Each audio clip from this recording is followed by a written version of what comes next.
Ekososiaalinen sivistys varhaiskasvatuksessa. Ekososiaalisen sivistyskäsitteen määritelmä liittyy ensisijaisesti luonnon ekosysteemien, ihmisyhteisöjen ja talouden välisen keskinäisriippuvuussuhteen ymmärtämiseen.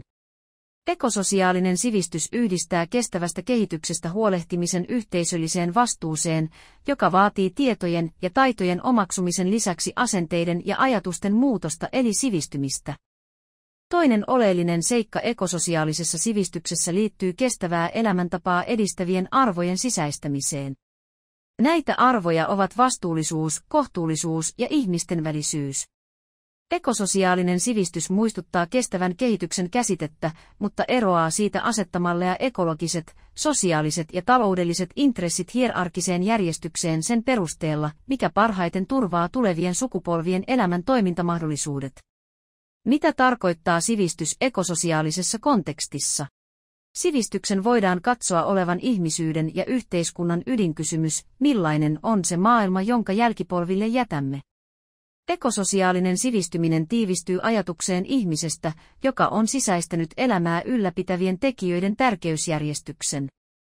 Ekososiaalisen sivistyskäsityksen muodostumiseen on vaikuttanut tarve ottaa huomioon tämän päivän planetaariset ongelmat, joita ovat esimerkiksi ilmaston lämpeneminen, lajikato ja luonnonvarojen hupeneminen. Ekososiaalisen sivistyksen käsite on syntynyt vastapainoksi klassisille teorioille, joissa keskiössä ovat yksilön ja yhteiskunnan kehittyminen ympäristöongelmien huomioimisen sijaan. Pyrkiessämme kohti ekologisesti kestävämpää elämänmuotoa on meidän huomattava kasvatuksen sidoksisuus. Kasvatus kietoutuu aina aikakauden merkityshorisonttiin, joka on yhteiskunnan yleinen, historiallisesti vaihteleva viitekehys. Muutos on mahdollinen vain, jos ymmärrämme millä tavoin maailmaan syntyneestä ihmisen taimesta kehittyy kunakin aikakautena yhteisönsä käsityksiin ja valtarakenteisiin suhteutuva moraalinen toimija. Ekososiaalinen kasvatus pyrkii vastaamaan niihin kasvatuksen haasteisiin, mitä ekokriisin aikakausi on tuonut esiin.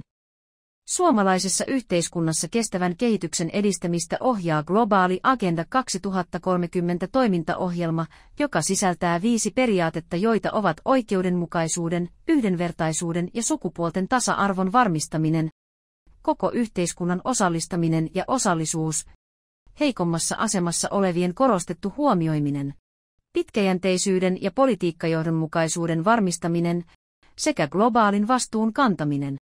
Tästä viitekehyksestä on Opetushallitus määritellyt ohjeet kestävää tulevaisuutta tukevan pedagogiikan toteutusmallin varhaiskasvatukseen ja esiopetukseen.